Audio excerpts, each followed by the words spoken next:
교수님 지금 여기 어디 와 계시는 건가요? 여기 지금 일본의 그 후쿠오카에서 2시간 반 가면 되는 그 온천 마을이죠. 유후인에 와 있습니다.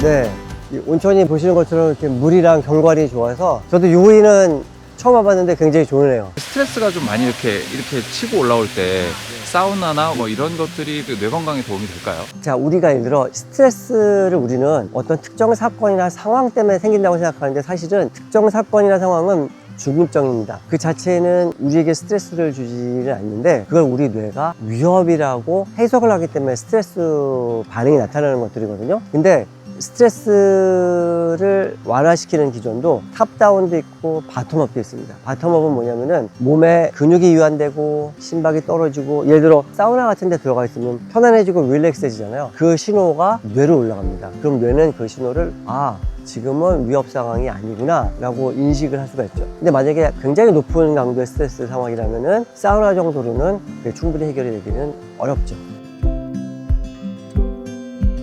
저도 이제 어제랑 오늘 아침에 이 탁 트인 데서 산이랑 새소리 들으면서 노천 온천을 했는데 굉장히 좋았는데, 이런 것들은 굉장히 도움이 많이 됩니다.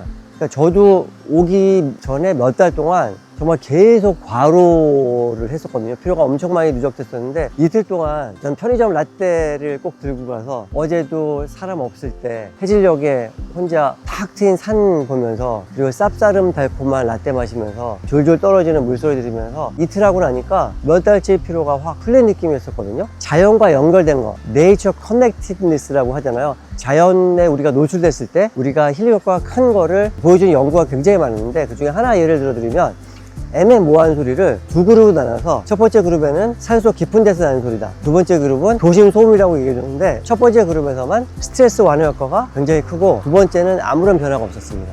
요새는 우리나라에도 도심에도 녹지도 많이 조성되어 있고, 뭐 청계천, 양재천, 또 동네 공원, 산 많이 있잖아요. 이런데 자연에 최대한 우리가 많이 시간을 보내는 게 우리 정신 건강에 굉장히 많이 도움이 됩니다. 고요한 중에 자연의 소리를 들으면서 있는 게 좋다.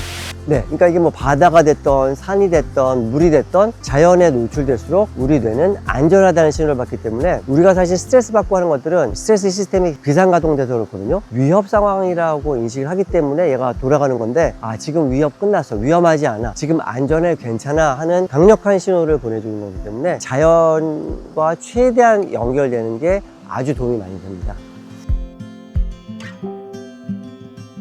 따뜻한 물에서 산이 보이고 새소리 들리고 그 풍경이 물 졸졸졸 대나무 통해서 떨어지고 이 선명하게 나와 있잖아요. 그냥 사우나에 들어가서 눈을 감고 거기 있다고 연상을 하는 거죠. 그 온천에 있는 보이는 거, 시각적인 거, 청각적인 거, 후각적인 거, 근데 몸에 닿는 물의 느낌, 이런 것들을 다 오감을 생생하게 동원해서 연상을 하면은 비슷한 효과가 나타납니다. 상상하는 것만으로도. 상상하는 것만으로도 충분히 효과가 클 수 있습니다.